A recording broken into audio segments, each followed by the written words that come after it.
नमस्कार दोस्तों, history tutor YouTube channel पर आप सभी का हार्दिक स्वागत है। दोस्तों, मैं हूं दिनेश वैष्णव और हम पढ़ रहे थे प्राचीन भारत का इतिहास। प्राचीन भारत के इतिहास में हमने पाषाण काल स्टार्ट किया था और पाषाण काल में हम मध्य पाषाण तक पहुंच गए थे।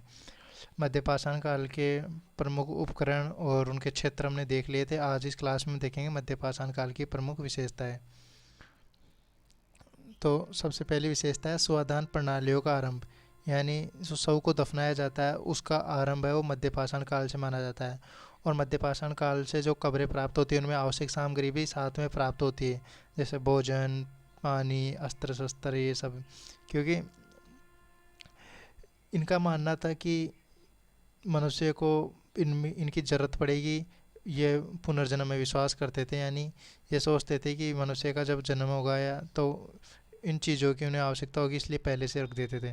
उसके साथ ही शंख के मन के प्राप्त होते हैं, तीर कमान के साख से प्राप्त होते हैं और सबसे ज़्यादा साख से प्राप्त होते हैं गुफा चित्रकारी के। इसके साथ ही व्यापार विनिमय के साख से प्राप्त होते हैं। अब हम कैसे कह सकते हैं कि व्यापार विनिमय के साख से प्राप्त होते हैं? तो कुछ माइक्रोलिथ उपकरण बाहर से मंगवाए गए पाषाण से निर्मित थे। और ये पाषाण कहाँ कहाँ से मंगवाए गए थे? बाहर से। और ऐसे उपकरण में कहाँ से मिले हैं? सराय नाहर राय उत्तर प्रदेश से मिले हैं। यानी ये स्थान है सराय नाहर राय उत्तर प्रदेश। यहाँ से हमें कुछ माइक्रोलिथ उपकरण ऐसे मिले हैं जो बाहर से मंगाए गए पत्थर से निर्मित थे। उसके बाद हम देखते हैं सिलबट्टे और चक्कियाँ मिलना। यानी मध्य पाषाण काल में हमें सिलबट्टे और चक्कियाँ भी प्राप्त होती है, जो ये दर्शाती है कि इस समय मनुष्य मांस के साथ साथ वनस्पति पर भी निर्भर हो गया। यानी पहले जो मनुष्य ओनली शिकार कर रहा था, जानवरों को मार करके खा रहा था, अब वो वनस्पति पर भी निर्भर हो गया है। और सिलबट्टे और चक्कियों की सहायता से वनस्पति का, क्योंकि चक्की होती है उसमें हम अनाज को बारीक करते हैं, पीसते हैं। सिलबट्टे होते हैं तो इससे हम जो हमारे वनस्पति के जो पत्ते होते हैं या जो मसाले होते हैं उनको हम कूटने में काम लेते हैं। तो इनका प्रयोग करना ये दर्शाता है कि मनुष्य मांस के साथ साथ वनस्पति पर निर्भर हो गया था। इसके साथ ही पशुपालन, कृषि, आग और मृदभांड, इन चारों से भी परिचित हुआ।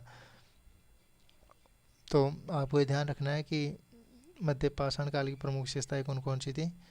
और एक विशेष ही ध्यान रखना है कि पशुपालन, कृषि, आग, मृदभांड, इनका मध्य पाषाण काल में बड़े पैमाने पर उपयोग प्रारंभ नहीं हुआ था। यानी इनका स्थायित्व नहीं था। मनुष्य ने पशुपालन, कृषि करना, मृदभांडों का उपयोग करना, आग का प्रयोग करना, ये तो प्रारंभ कर दिया था, लेकिन अभी तक बड़े पैमाने पर नहीं था।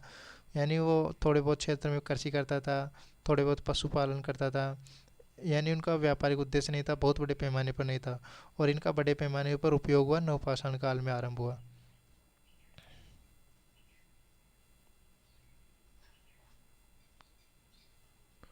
उसके बाद हम नेक्स्ट क्लास में देखेंगे नवपाषाण काल को, यानी न्यूलिथिक एज को। तो उम्मीद करता हूँ दोस्तों ये क्लास आपको पसंद में समझ में आई होगी, क्लास पसंद आई होगी और आप इसे समझ रहे होंगे, लिख रहे होंगे और गहनता के साथ अध्ययन कर रहे होंगे। तो नेक्स्ट क्लास में मिलते हैं नवपाषाण काल न्यूलिथिक एज के साथ। तब तक के लिए बने रहिए दोस्तों। धन्यवाद।